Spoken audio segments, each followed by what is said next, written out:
Hi, my name is Maria Bailey and I currently live in Japan. I'm stationed at NMRTC at Tsugi, which is about 2 hours south of Tokyo, just depending on how fast you drive. Um, what makes me interesting? Since I live in Japan, I could talk about a few things that's been pretty cool in Japan. I got to climb Mount Fuji not once, but twice. I'll probably not do it a third time. Not just because of what's going on right now, just because it's such a hard climb. I don't know why I did it a second time, but I did it. And like I said, I will never do it again. Um, but one of the coolest things that's ever happened, and one of the most proudest things and the most grateful things that's ever happened to me was I got to re-enlist on top of Mount Suribachi.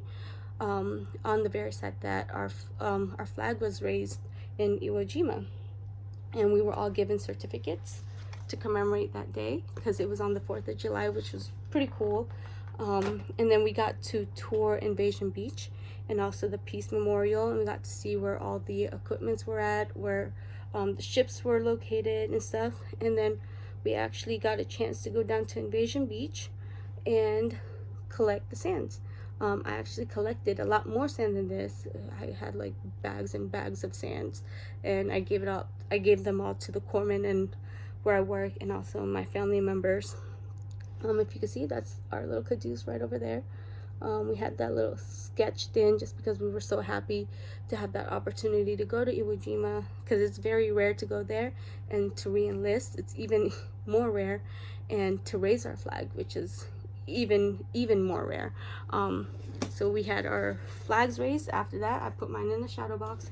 I had one raised for my dad because he's also in the Navy, and also for my uncle who was also in the Navy. So I thought that was just a pretty cool experience.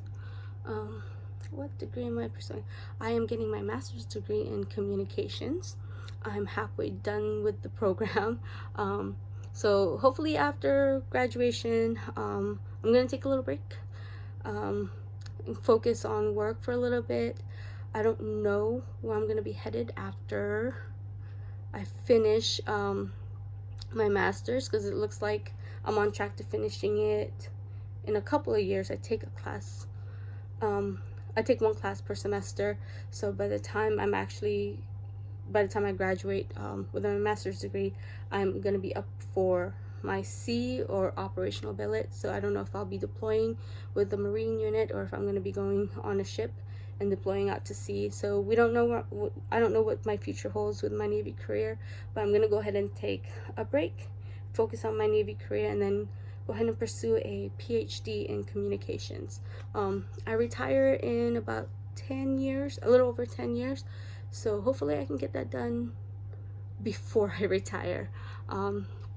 So those are my plans after I finish my master's. My current job, I am a Navy corpsman.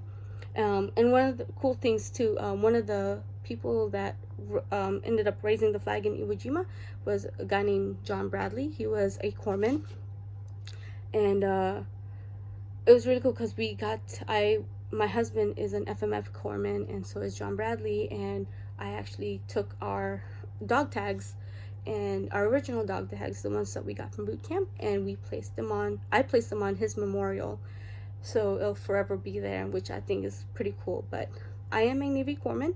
That just means that I assist our doctors, nurses, our IDCs in the treatment and prevention of injuries and diseases to our active duty personnel and their family members. I also help run the urgent care, and I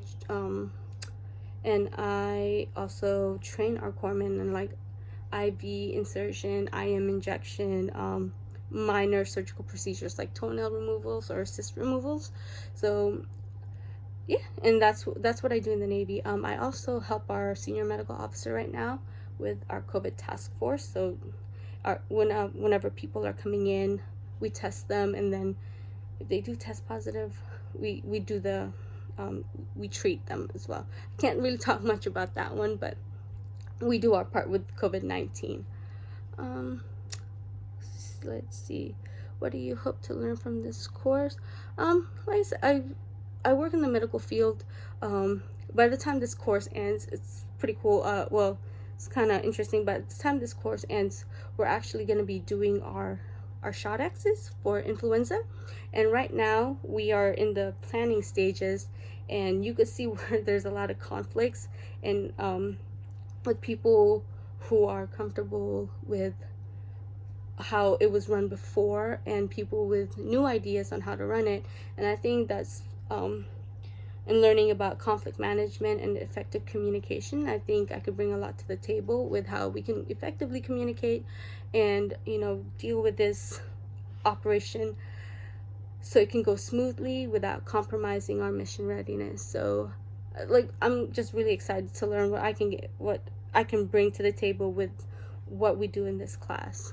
So I'm really excited about that, and I'm really excited to learn from all of you, and I really hope you guys have a great day. All right?